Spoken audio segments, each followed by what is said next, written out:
but to the CIA itself, who will redact that study before we, the American people, get to see it.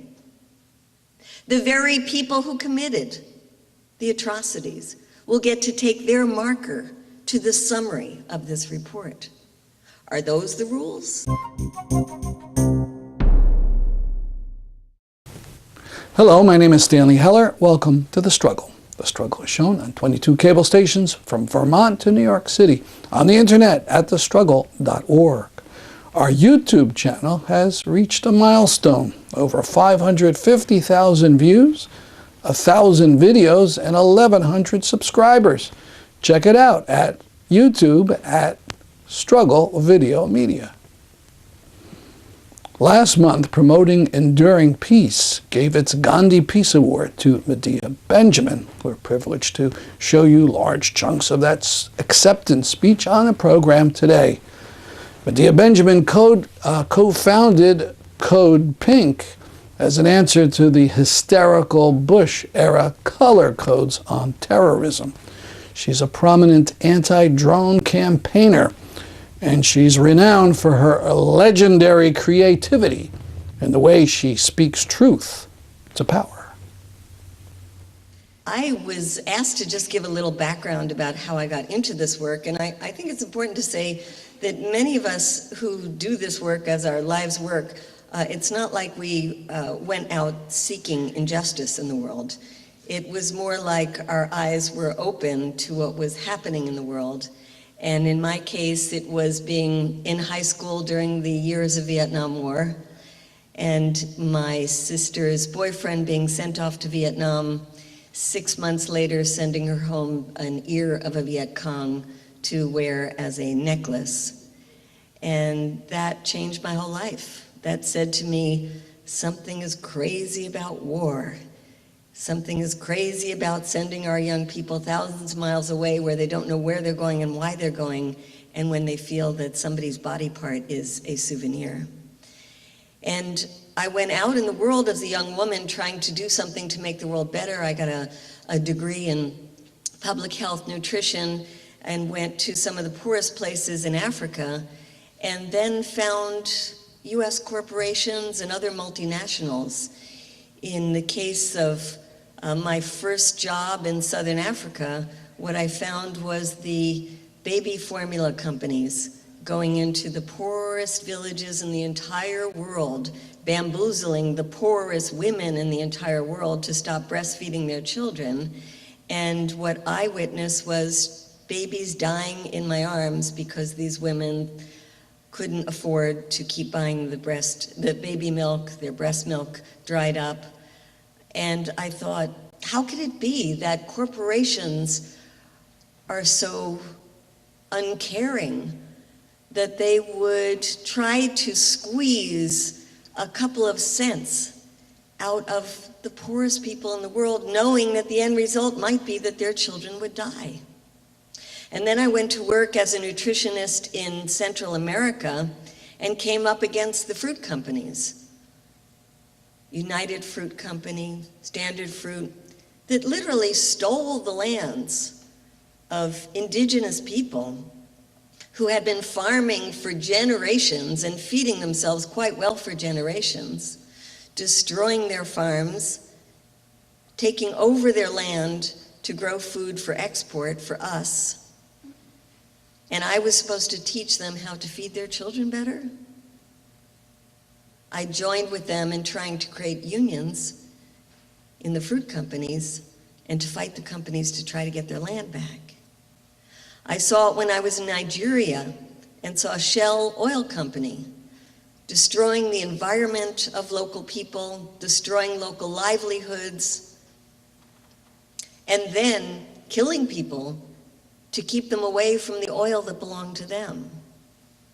I saw it when I traveled to Indonesia and worked for the UN. And there, companies like Nike that were selling their shoes for $150 were treating their workers so poorly that their workers didn't have enough money to feed themselves and their families.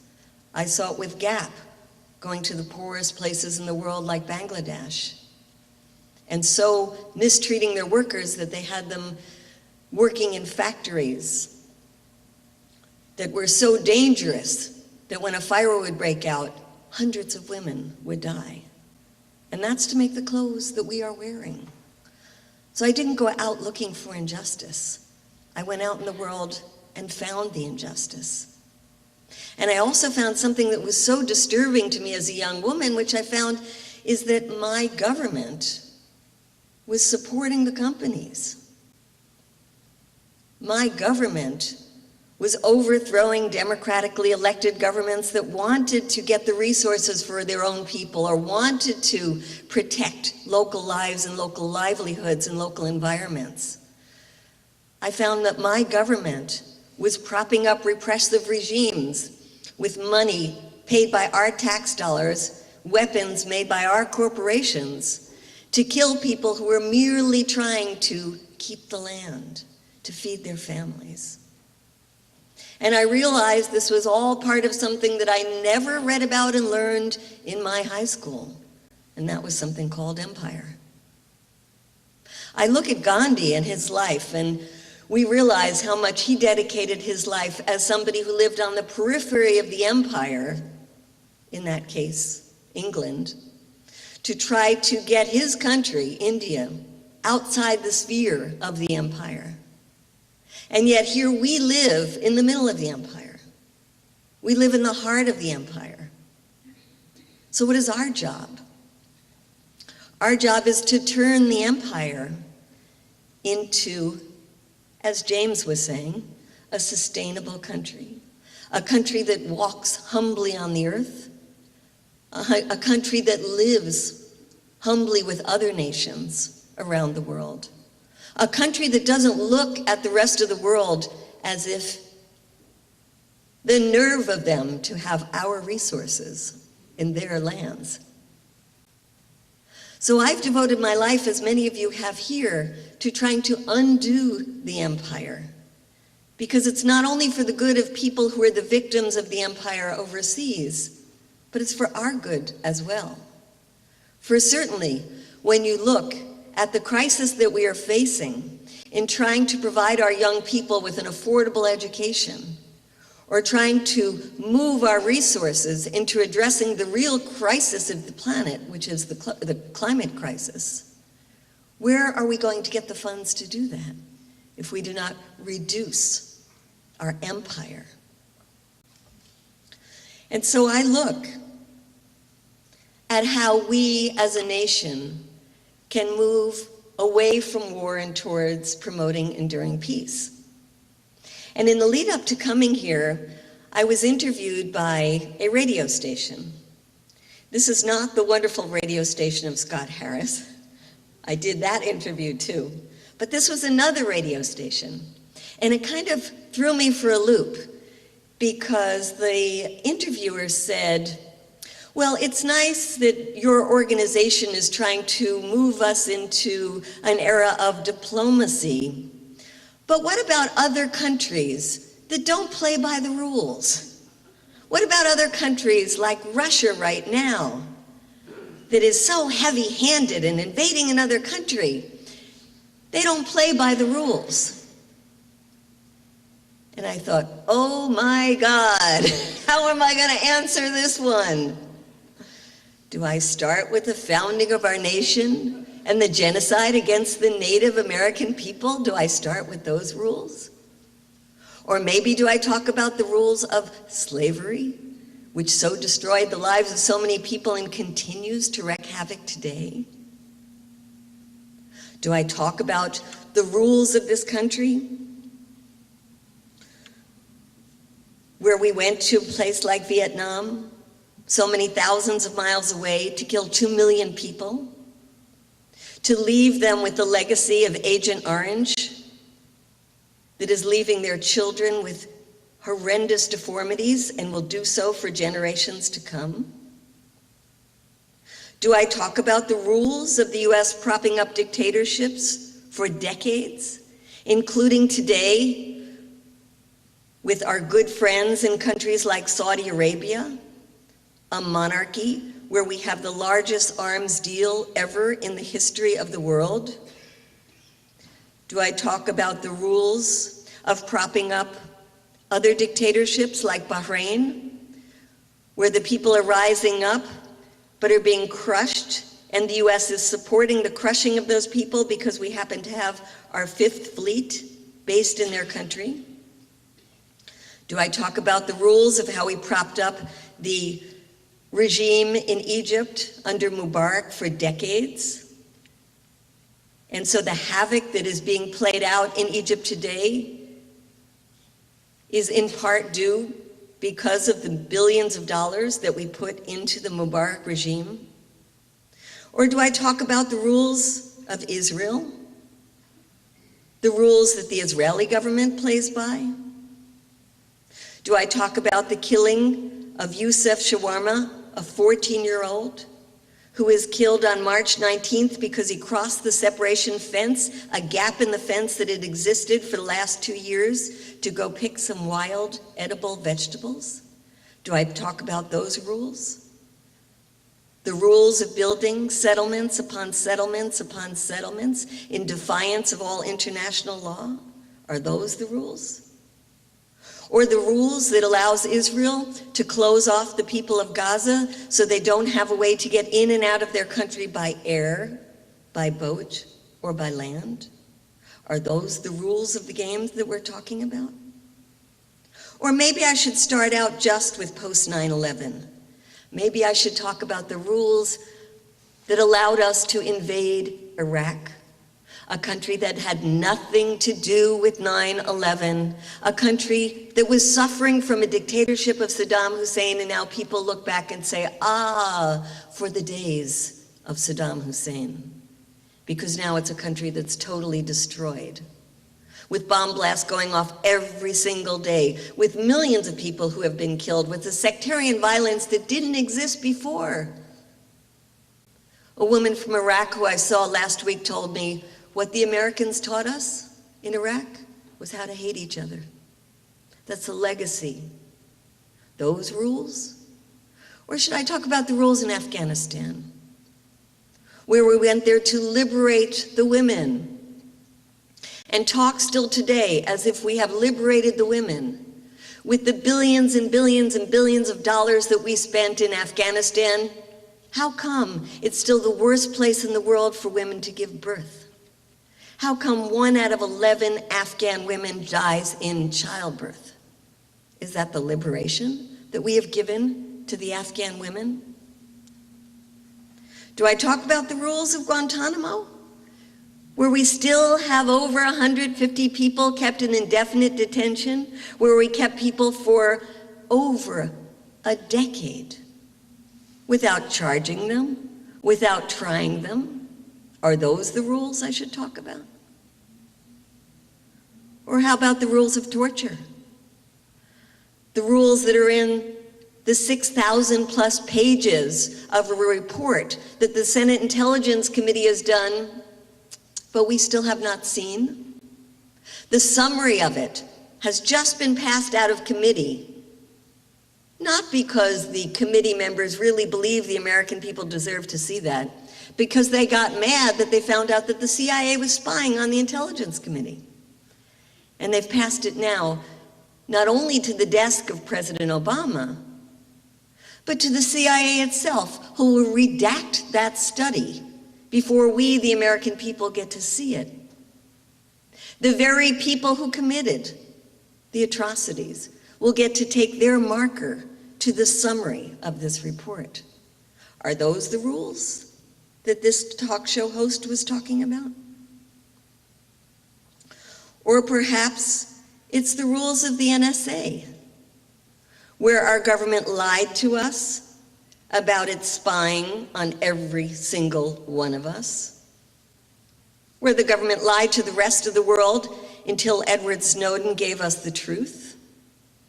And we know that our government not only has been violating the privacy of its own citizens, but has the nerve to violate the privacy of other heads of states of allied countries like Angela Merkel in Germany, or Dilma Rousseff in Brazil. Should I talk about the rules where the whistleblowers the ones who tell us the truth.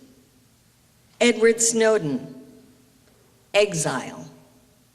Chelsea Manning, 35 years in prison. John Kiriakou, exposing the torture. A former CIA agent in prison today.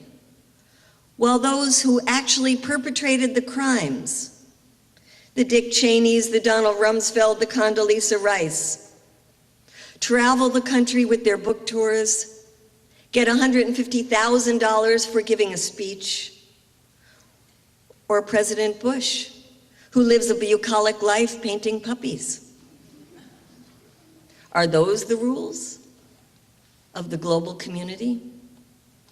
Or maybe I should talk just about President Obama and his rules of killing people by remote control without giving them a chance to surrender, without giving them a chance for a trial, playing the role of prosecutor, judge, jury, and executioner. Perhaps I should just stick to issues at home, where the drone lobby, so powerful, has passed legislation that will bring drones into our skies by next year to allow them to spy on us, perhaps even to kill us. Are those the rules? You could see the dilemma I faced because it was only a 5-minute interview. I had nowhere to start because I had nowhere to stop. There was a Gallup poll that came out last week. I don't know if any of you had a chance to see it, but the headlines in the paper about it were the top countries that hate America. Raise your hand if you saw that. It wasn't widely disseminated. Well, if you read it a little deeper, it wasn't really countries that hate America. It was countries that opposed our policies. And the way it was framed was that these countries hate America kind of like the way terrorists hate us because we have freedom. And they hate us because they have some irrational idea of what America is. Well, among those top countries that, quote, hated America is Iran. Raise your hand if you've ever been to Iran.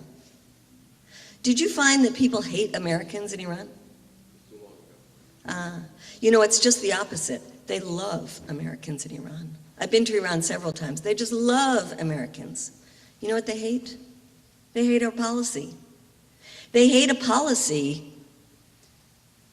that has imposed sanctions against them because we say they are trying to develop nuclear weapons, while our good friends in Israel have hundreds of nuclear weapons, have never signed on to a non-proliferation treaty, don't allow any inspections. And while we, of course, have thousands of nuclear weapons, if we wanted the Iranian people to love us, perhaps we shouldn't be hypocrites. And we should say we don't want any country to have nuclear weapons, and we will get rid of our own nuclear weapons.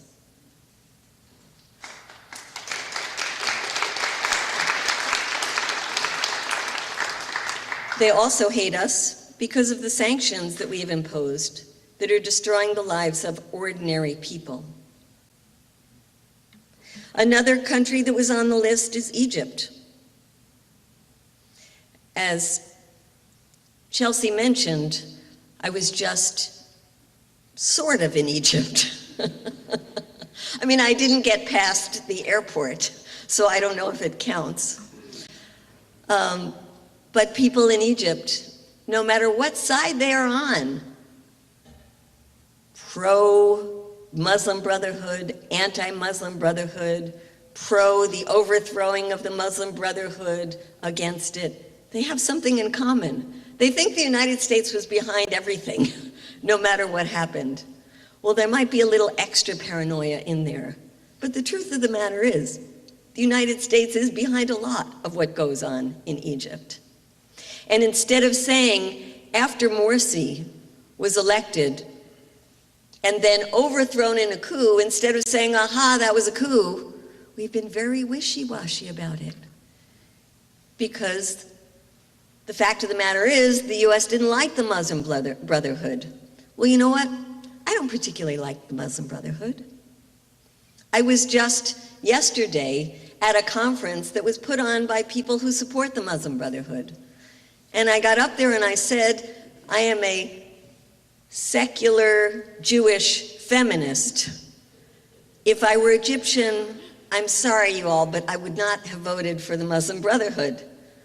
But I will stand by you and do whatever I can to support your rights, because there was a free and fair election in Egypt, and the Muslim Brotherhood won that election.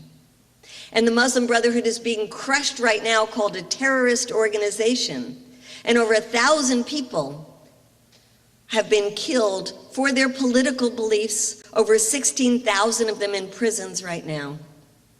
And I don't know if you heard the court system in Egypt that recently sentenced to death 529 people for the alleged killing of one policeman in a trial that lasted 2 days, an hour session each day.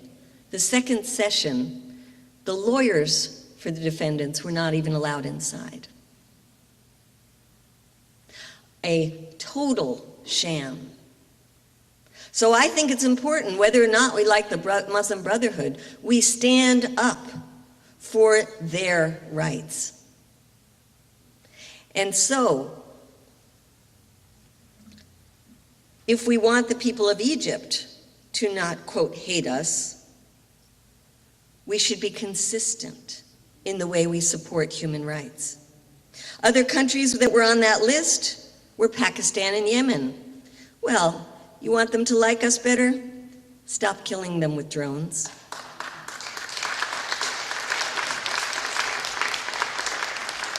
You want the Yemenis to like us better? Close Guantanamo and return those Yemenis back to their families. It's a broad swath of people right now who look back at the last 12 years and say, we have squandered trillions of dollars. We have not helped the countries that we were supposed to help. We have lost the lives of thousands of our own soldiers. War is not the answer. Well, that's an amazing thing in our lifetime, to have the majority of the American people think that war is not the answer. And we saw that when President Obama wanted to drag us into the war in Syria. We saw it when the lobby group AIPAC continues to try to drag us into a war with Iran. The American people saying, we don't want that. And now we have people who are trying to drag us into a war with Ukraine. We need to continue to emphasize that war is not the answer.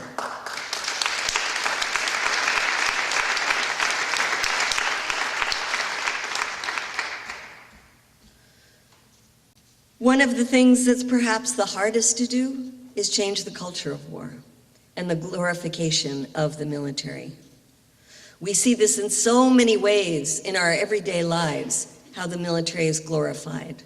Whether it's the statues in our parks, statues to war, whether it's a simple thing like getting onto the plane, as I did yesterday on US Airways, and they get on the microphone and they say, first class, come up first, and anybody in the US military, we want to thank you for your service. And the other day when I heard that, I got up in the waiting room and I said, are there any teachers in the room? Please go ahead and board right now. We would like to thank you for your service. And we should say, are there any healthcare workers in the room? We would like to thank you for your service. Please go ahead and board right now. Or we should say, are there any firefighters in the room? Are there any farmers? Any farm workers? Any cooks? Any waiters? Any waitresses? Any socially responsible business people? Any environmentalists? Any activists? Any peacemakers? Please. We would like to thank you for your service. We have to lift the voices of the peacemakers. And I would say particularly of the women peacemakers. And I want to end with two quotes. And these are One, from Julia Ward Howe, who wrote the Women's Proclamation that is supposed to be the basis of Mother's Day, written back in 1865, when she said, "Our sons shall not be taken from us to unlearn all we have been able to teach them of charity, mercy, and patience. We, the women of one country, will be too tender of those of another country to allow our sons to be trained to injure theirs." And Chelsea, you remember when we were in Pakistan with the Pakistani women and we held hands and we said in English and in Urdu those very words of the Women's Day Proclamation, and how powerful it was to do that together with Pakistani women. And the other I would like to close with is the anthem of the U.S. pacifist movement prior to World War I, and a piece of it. It was called "I Didn't Raise My Boy," and today we should add, or girl, to be a soldier. It says, "In her lovely years, I heard a mother murmur through her tears, 'I didn't raise my boy to be a soldier. I brought him up to be my pride and joy, who dares to place a musket on his shoulder to shoot some other mother's darling boy? Let nations arbitrate their future troubles. It's time to lay the sword and gun away. There'd be no war today if mothers all would say, I didn't raise my boy to be a soldier.'" Thank you.